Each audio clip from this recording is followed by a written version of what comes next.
Hello, my friend. In this video, we're discussing how to become a servant leader through failure, feedback, and empathy. This clip is from an interview we did with Ben Litchenwalner, author of Paradigm Flip. This is Business Leadership Today. I'm your host, Matt Tenney. I'm often asked, is it possible for somebody who's not really a servant leader, and of course it does kind of start with being selfless, to become a servant leader? And that kind of becomes relevant to somebody who's selfish, trying to become more selfless too. Right. And what I usually find is it's great when an organization wants to step in and or help a person develop their better leadership skills and try and convert that person. However, there are two types of situations I find in my experience. One is where the individual themselves recognizes that they need to be a better leader. And that is usually driven by some sort of shock, some sort of massive risk in their life. That could be caused by the chairman of the board saying, hey, if you don't fix yourself as a leader, you're out of here. Right. It could be a very personal health event. It's often, there are many examples of leaders who really changed after being diagnosed with cancer or other traumatic diseases. But at the end of the day, there's usually some sort of shock that changes them. And again, the organization can drive that if they recognize the need. But It's not, you're not going to hand somebody a book and have them change overnight, no matter how good your book or my book is. At the end of the day, the book isn't going to change them. They need some sort of motivation themselves to make that change.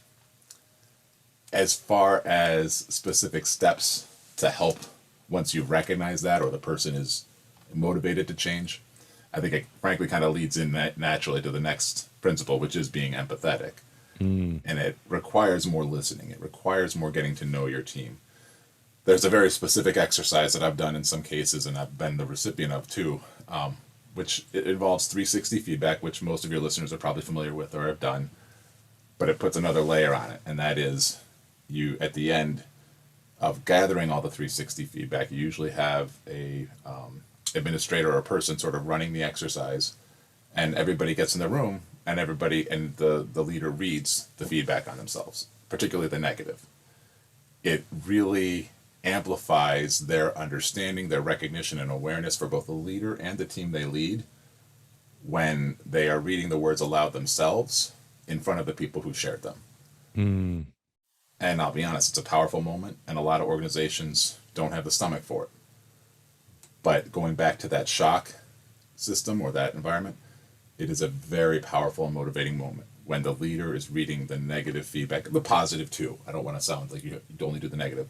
But when somebody has been acting very selfishly or is perceived to have been acting very selfishly, and then they get this feedback and start reading it aloud, and everybody hears them reading it. There's something about 360 feedbacks when a person provides that feedback and doesn't actually see the leader read it or hear it, we assume it goes into a black hole, right? And as a leader, we don't receive it as well when we do just read it. Oh, well, that person doesn't know what they're talking about. They don't understand the pressures I'm under. They don't, we'll make excuses out the wazoo. But when we're sitting in front of that person, anonymously or not, we know they're in the room. It's much more sustaining of a change when we do that. And you see that because I guess it's for both people, right? Where the team members who shared the feedback feel heard because they literally hear their words being read aloud. Yes. But yeah, I could see how, the self-awareness is really the key here, right? Of understanding, well, I may not even see myself as being self-centered in some ways.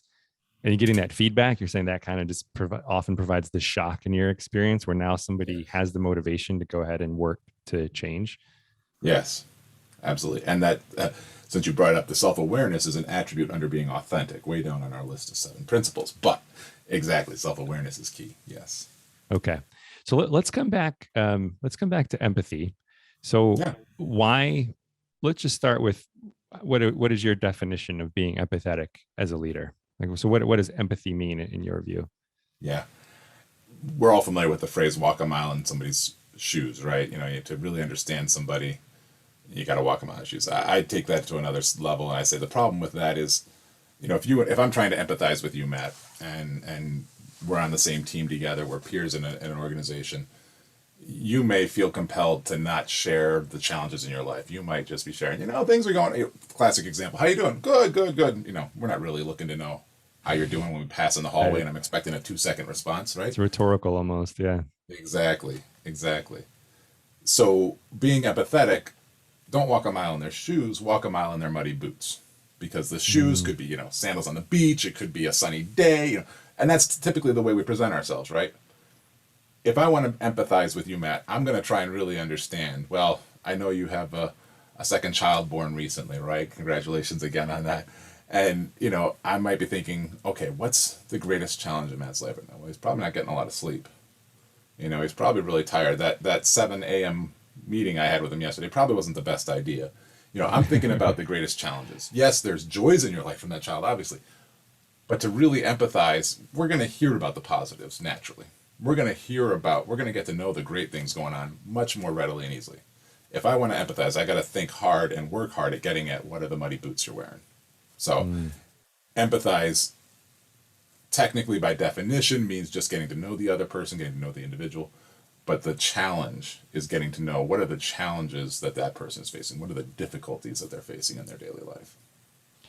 Okay, so if a leader is making the effort to do this, to really understand the challenges of team members, how do you see this as being a key element of building a team where people are caring about each other and they're driving results as a result of that mutual care? Great question. Yeah, I mean, obviously, you have to know them to care about them, right? I mean, what's the Teddy Roosevelt quote? People don't care how much you know until they know how much you care, right? And so you express that care, frankly, through one-on-one time. You know, you're not going to. Empathizing includes in group meetings leaving a little time for personal discussion. You know, what did you do over the weekend? You know, what's everybody's plans? I think there's a little bit of that. I'm also a big fan of being efficient, so I'm not trying to suggest that meetings, when you're taking everybody together, have to spend a half hour going through everything, but make sure you genuinely are interested in what people are doing and what's going on in their lives. When it comes to making sure people know that you care about them, empathy tends to come from those one-on-one discussions, those one-on-one meetings. And this is another big challenge we have in corporate leadership today. We tend to give leaders, titled leaders, way too many direct reports. At the end of the day, I'm a fan of flat organizations. I appreciate having not too many levels. But at the end of the day, if you have more than 5 direct reports, there's a problem. And here's where it comes down to. For each direct report you have, you should be investing at least about 10% of your time on serving that individual. What do they need to be successful? What challenges are they facing? What roadblocks do I need to get out of the way of them? What goals do they have? That's a big investment, 10% of your time each week. But we're not spending nearly that much time. Anybody watching this right now, I bet, Right. I'm betting is saying, damn, I'm lucky if I spend 2% of my time on an individual, you know? Right. Every time they come into my office, it's a disruption to what I'm trying to do in my daily job. But that's what we forget about, right? We promote individuals, we expect them to do the same individual tasks they've been doing all along and lead other people. And we don't give them the time to do it by taking away their daily routines or tasks, or we give them 20 direct reports, you know? Now, if you're not spending 10% of your time, or if you are spending 10% of your time, then more than 5, and you've got less than half your time left to do what, you know, your responsibilities are outside of leading those people. So, you know, can you do it with 10? Sure, as long as you're not actually delivering anything yourself. Right. It needs to be, and so by allowing sufficient time for us to meet with individuals one-on-one is part of that 10%. To have a lunch with them once in a while, to have at least a weekly check-in on how things are going and understanding what roadblocks they have. That's your role as a leader. And if you think, well, I haven't got time for that, then you haven't got time to lead. We hope you found this video valuable. If you did, please hit that like button so this video can help other people too. We love getting feedback, so please leave a comment below letting us know what you found most helpful in this video. If you'd like to listen to the entire 30-minute interview, please visit businessleadershiptoday.com. The link is in the description below. Also, if you'd like to see more videos like this one, please be sure to subscribe to our YouTube channel and opt in for notifications. Until next time, I wish you great success building a world-class organization that makes a positive impact in the lives of team members and in our world.